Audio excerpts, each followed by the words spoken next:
दोस्तों, स्वागत है आप सभी का कहानी के एक और नए एपिसोड में। तो चलिए शुरू करते हैं। यह वाक्य है अहमदाबाद का, अहमदाबाद के मेमनगर इलाके का। मेमनगर इलाके में एक अपार्टमेंट है जिसका नाम है साम्राज्य फ्लैट। साम्राज्य फ्लैट में सैकड़ों लोग रहते हैं। एक पूरी की पूरी अपार्टमेंट है। जैसा कि मैंने आपको बताया, इस फ्लैट में इर्द गिर्द में भी आबादी है, जिसमें इस फ्लैट में काम करने वाले लोग, चाहे वो सफाई कर्मी हो, डेली वेजेस वर्कर हों, घरेलू मददगार हों, इस तरह के लोगों की भी आबादी है। कुछ सिक्योरिटी गार्ड्स भी आसपास रहते हैं। तो कुल मिलाकर एक पूरी की पूरी बसावट है इस साम्राज्य फ्लैट और उसके आसपास।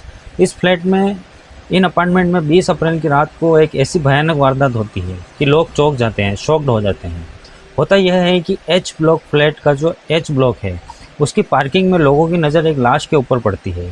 यह लाश एक कपड़े से ढकी हुई थी और इस लाश के इर्द गिर्द जो दीवारें थी वो खून के छींटे थे, जिसे देखकर यह क्लियर कट लग रहा था कि कपड़े के नीचे कोई बॉडी है जिसकी हत्या की गई है। और उसकी हत्या करने की वजह से जो ब्लड है, खून के छींटे हैं, वो दीवारों पे भी लगे हैं। एच ब्लॉक में मिडनाइट को जो सिक्योरिटी गार्ड ड्यूटी पर तैनात था, वो घूम रहा था और सिक्योरिटी गार्ड सर्विलेंस पे था। उस समय उसकी नज़र इस डेड बॉडी पर पड़ी। यह देखकर वो घबरा गया और सोच में भी पड़ गया कि यह फ्लैट के अंदर, अपार्टमेंट के अंदर, जहाँ रजिस्टर्ड एंट्री है, लोगों का आना जाना मॉनिटर होता है, कोई केस किसी की हत्या कर सकता है, यह किसकी लाश है, वो सोच में पड़ गया। उसने फ़ौरन शोर मचाना शुरू किया और उस अपार्टमेंट के जो फ्लैट के जो सेक्रेटरी है, उसने फ़ोन किया सिक्योरिटी गार्ड ने कि सर, एक बार नीचे आइए, देखिए प्लीज़, किसी की लगता है हत्या हो गई है। सेक्रेटरी साहब की आधी रात को ही नींद उड़ गई। वो दौड़ते भागते हुए नीचे आए और देखते ही देखते खबर मर्डर की थी, तो पूरे का पूरा सोसाइटी वहीं मौके पर इकट्ठा हो गई। लोगों ने देखा कि वाकई में एक डेड बॉडी है, लेकिन लोग तो यह असेंट नहीं कर सकते थे, पक्के तौर पर नहीं बता सकते कि जिस बंदे की ये लाश लग रही है वाकई उसकी मृत्यु हुई है या नहीं, क्योंकि एक मेडिकल रिपोर्ट की भी ज़रूरत होती है। तो लोगों ने, खासकर वहाँ के जो सेक्रेटरी है, उन्होंने सबसे पहले 108 पर फ़ोन किया। जो गवर्नमेंट की ओर से एम्बुलेंस की सुविधा होती है, तो 108 एम्बुलेंस को फ़ोन किया और साथ ही 112 यानी पुलिस वालों को भी उन्होंने फ़ोन किया। पुलिस के पहुंचने से पहले ही एम्बुलेंस पहुंच गई। थोड़ी ही देर में जो घाट लोडिया पुलिस है, लोकल पुलिस स्टेशन का नाम है घाट लोडिया, वो भी वहां मौके पर पहुंची। एम्बुलेंस वाले ने जब वो चादर हटाया और उसको एग्जामिन किया कि बॉडी को, वो देखते ही समझ गए कि ये बंदा अब जिंदा नहीं है, इसकी मौत हो चुकी है। उसने बता दिया कि यह तो अब जीवित नहीं है। हालांकि इसके बावजूद पुलिस मौके पर, उसने सीन ऑफ क्राइम को एग्जामिन किया, डेड बॉडी को एग्जामिन किया। उसके बाद उसी एम्बुलेंस में फाइनली उस डेड बॉडी को ट्रांसपोर्ट करके ले जाया गया गवर्नमेंट हॉस्पिटल के फर्दर लीगल प्रोसीडिंग के लिए, स्पेशली पोस्टमार्टम के लिए। इसी के साथ जब डेड बॉडी के चेहरे पर से भी वो कपड़ा हटाया गया, तो उस मरने वाले का शक की भी पहचान हो गई। यह कोई अनजान आदमी नहीं था, कोई अननोन आदमी नहीं था, बल्कि उसी फ्लैट की प्राइम स्वेस में रहने वाला 55 साल का एक आदमी था, जिसका नाम था कांजी चौहान। कांजी चौहान इसी साम्राज्य फ्लैट में पिछले 30 सालों से रह रहा था। आप सोचिए, अभी उसकी उम्र 55 साल है और 30 सालों से वो यहाँ रह रहा था। और वो ऐसा नहीं कि कोई फ्लैट का ओनर था, बल्कि साम्राज्य फ्लैट के जो नीचे पार्किंग का एरिया होता है, उसकी ज़िंदगी पूरी की पूरी 30 साल वहीं निकल गई। वो रात को पार्किंग में ही सोया करता था और पार्किंग के पास जो वॉशरूम, टॉयलेट और बाथरूम है, उसका वो इस्तेमाल किया करता था, जिससे सिक्योरिटी गार्ड और विजिटर्स जिसको यूज़ करते हैं। और साथ ही साथ वो पहले लिफ्टमैन का काम भी किया करता था उसी साम्राज्य फ्लैट में, लेकिन बाद में उसने लिफ्टमैन का काम छोड़ दिया, वो नौकरी छोड़ दी और फिर इसके बाद वो दूसरे छोटे मोटे मेहनत मजदूरी करने वाले कामकाज किया करता था। तो काजी चौहान जो है, इसकी पूरी ज़िंदगी वहाँ पर निकली थी और अब उसकी मौत भी उसी जगह पर जहाँ पर वो रहता था, वहीं एच ब्लॉक की पार्किंग में हुई, और वो भी बहुत दर्दनाक तरीके से। किसी ने उसकी हत्या कर दी थी। और जैसे कि मैंने आपको सीन ऑफ क्राइम के बारे में पहले ही बताया कि खून की छींटे दीवारों पर थे, तो उसे देखकर लगता था कि काजी चौहान पर किसी भारी चीज़ से वार किया गया है। वो भारी चीज़ क्या थी, यह भी पुलिस को पता लगाना था। और भारी चीज़ को देखने से लगता था कि उसके सिर पर किसी हैवी ऑब्जेक्ट से, जिसे कहते हैं कि ना कि हिंदी में कुचल दिया गया, मतलब स्मैश कर दिया गया, उस तरह से उसके सिर पर हमला किया गया था। अब जब पुलिस मौके पर पहुंची, तो पुलिस ने पहले इस मरने वाले शख्स का पहचान पता की। पता चला कि यह पता चल ही गया क्योंकि आसपास के सारे लोग पहचानते थे। एक आदमी जो वहाँ 30 साल से रह रहा हो, इतना पुराना तो कोई रेजिडेंस नहीं थे जितने पुरानी ये कांजी चौहान थे, तो सारे लोग पहचानते थे कांजी भाई को। अब लोगों से पुलिस ने पूछताछ शुरू की कि भाई इनका मर्डर क्यों हुआ होगा, क्या किसी से इसकी दुश्मनी थी, क्या किसी से कोई ऑब्जेक्शन था, इस आदमी का लड़ाई झगड़े कोई बात। तो सारे लोगों के पास इसका कोई स्पेसिफिकली या कैटेगरी आंसर नहीं था। किसी को कोई बता नहीं सका कि हाँ मर्डर क्यों हुआ, क्योंकि कोई ऐसी बड़ी दुश्मनी नहीं थी, एनिमिटी की कोई कहानी सामने नहीं आ रही थी। इसी बीच जो पुलिस की टीम वहाँ पर पहुँची थी, उसने फॉरेंसिक्स एक्सपर्ट को भी मौके पर बुला लिया था, जिन्होंने मौके से कुछ सैंपल इस मर्डर केस से रिलेटेड वो कलेक्ट किए थे, और साथ ही डॉग स्क्वाड को भी बुला लिया था। डॉग स्क्वाड को जो बुलाया तो उस डॉग स्क्वाड में एक डॉग है जिसका नाम है इलेक्ट्रिक।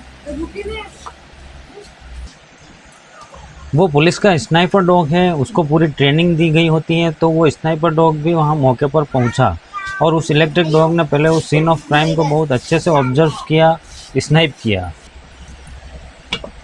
उसका स्मेल लिया, और बाद में जैसे कि इन्वेस्टिगेशन का तरीका होता है, पुलिस वालों ने उस स्नाइपर डॉग को बड़े से लेस के साथ उसको मतलब बड़े से चेन के साथ उसको खुला छोड़ दिया कि वो जाए ट्रैक करे स्मेल लेते हुए कहाँ तक वो जाता है। तो जब वो इस तरह से वो स्नाइपर डॉग घूमता रहा तो घूमने के बाद वो एच ब्लॉक से वो गया जी ब्लॉक की तरफ, और जी ब्लॉक में वो एक पर्टिकुलर फ्लैट के सामने जाकर कुछ देर के लिए रुक गया।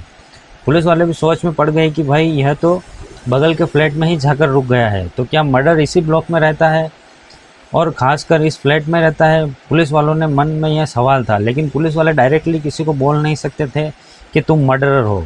सिर्फ एक डॉग के वहाँ रुक जाने के भर से डॉग स्क्वाड का काम हिंट होता है, जाहिर है कुत्ते या डॉग्स जिसे कहते हैं कुत्ता, तो चलिए बहुत सारे लोगों को यह वर्ड अच्छा नहीं लगेगा। आनंदा हिंदी में यह वर्ड है, इसमें कुछ भी डेरोगेटरी नहीं है। तो जो डॉग स्क्वाड है वो बोल तो नहीं सकता, लेकिन वो हिंट ज़रूर करते हैं। तो यहाँ पर हिंट ज़रूर पुलिस को मिल रहा था, लग रहा था कि इसी घर में वो किलर हो सकता है। लेकिन पुलिस अभी किसी भी आदमी को ग्रिल करने से पहले या उससे सख्ती से पूछताछ करने से पहले थोड़ा वेरीफाई करना चाहती थी। तो पुलिस अब आसपास के लोगों से पूछताछ करने लगी, और उस घर के रहने वाले लोगों के बारे में भी पुलिस ने सवाल जवाब करना शुरू कर दिया। अब की कॉलोनी में मर्डर हुआ था तो घर वालों को चैन से नींद तो सो नहीं रहे होंगे। जी ब्लॉक के लोग भी जागे हुए थे, और जी ब्लॉक में जो परिवार रहता था वो परिवार भी जागा हुआ था। तो उस परिवार के तमाम लोगों से जब पुलिस ने पूछताछ की, और पूछताछ करते करते पुलिस का शक और खासकर डॉग स्क्वाड का जो हिंट पुलिस को मिला था वो तकरीबन सही निकला। हुआ यह है कि उस मकान में 25 साल का एक नौजवान अपने माता पिता के साथ रह रहा था। 25 साल के उस नौजवान का नाम था रितु जेठ मलानी।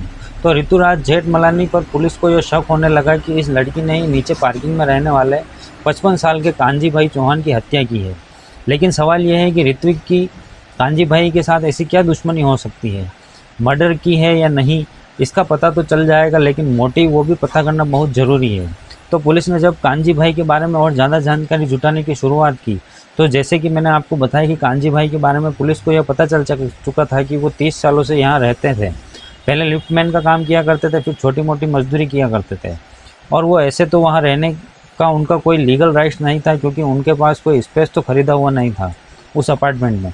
लेकिन जो वहाँ के रेजिडेंट थे, जो वहाँ के रहने वाले थे, उन्होंने एक तरह से इतना पुराना रिलेशन होने की वजह से उनको वहाँ रहने की छूट दे रखी थी, तो इसलिए कांजी भाई वहाँ रहा करते थे। अब वो इतनी राइटफुल रहा करते थे जितना कि कोई पैसे देकर खरीदने वाला फ्लैट खरीदने वाला आदमी वहाँ रहता है। तो इसी चक्कर में कोई बार कांजी भाई के वहाँ रहने वाले लोगों से, सारे लोगों से अच्छे रिलेशन हो ये ज़रूरी नहीं। कुछ लोगों से कांजी भाई की अनबन कहा सुनी हुआ करती थी। जब ऋतुराज जेठ मलानी के साथ और उसके परिवार के साथ कांजी भाई की कोई दुश्मनी की बात सामने आई, दुश्मनी भी क्या, बेसिकली कहानी और जो अपार्टमेंट को जो लेकर जो वेलफेयर एसोसिएशन है और कुछ पुलिस वाले हैं, उसने कंप्लेंट करने की बात भी सामने आई। हुआ यह है कि जो कांजी भाई चौहान है वो अक्सर एच ब्लॉक में रहते हुए वहाँ के जो बाथरूम है और जो वॉशरूम है उसका इस्तेमाल किया करते थे, और वो अक्सर उसका दरवाज़ा खोलकर ही जो है बाथरूम का दरवाज़ा खोलकर ही उसे यूज़ किया करते थे। अब जो जी ब्लॉक में लोग रहते थे उनकी खिड़कियाँ खुलती थी बाथरूम की तरफ, उनको वो साइड दिखता था जो उन्हें बहुत अटपटा लगता था। घर में महिलाएं हैं, बच्चे हैं, वो देख रहे हैं कि सामने कोई आदमी बिना कपड़ों के नहा रहा है या कोई वैसी हरकत कर रहा है, तो ये सारी चीज़ें बहुत ही एम्बेरेसिंग और बहुत ही ऑकवर्ड होती है। ऐसे में जो जी ब्लॉक के रहने वाले कुछ लोग थे, खासकर ये जेठमलानी परिवार, इन्होंने कई बार इसका ऑब्जेक्शन किया, कांजीभाई चौहान को इसके बारे में मना भी किया था, लेकिन कांजीभाई चौहान जो है अपनी आदतों से बाज नहीं आता था और वो अक्सर खुले में ही कई बार जो है नहाया करता था, और वो भी बिना कपड़ों के नहाया करता था। तो ये जो चीज़ है, इसको लेकर जेठमलानी परिवार और वो कई बार उसके बीच कहा सुनी हुई थी। ये बात इतनी ज़्यादा बढ़ जाएगी कि कभी इस बात को लेकर कांजीभाई का मर्डर भी हो जाएगा, यह किसी ने नहीं सोचा था। लेकिन उस जेठमलानी परिवार का 25 साल का एक नौजवान, जिसका नाम ऋत्विक जेठमलानी था, वो बीई कंप्यूटर साइंस, मतलब कंप्यूटर साइंस से वो बैचलर ऑफ इंजीनियरिंग की पढ़ाई कर चुका था, इंजीनियरिंग कर चुका था।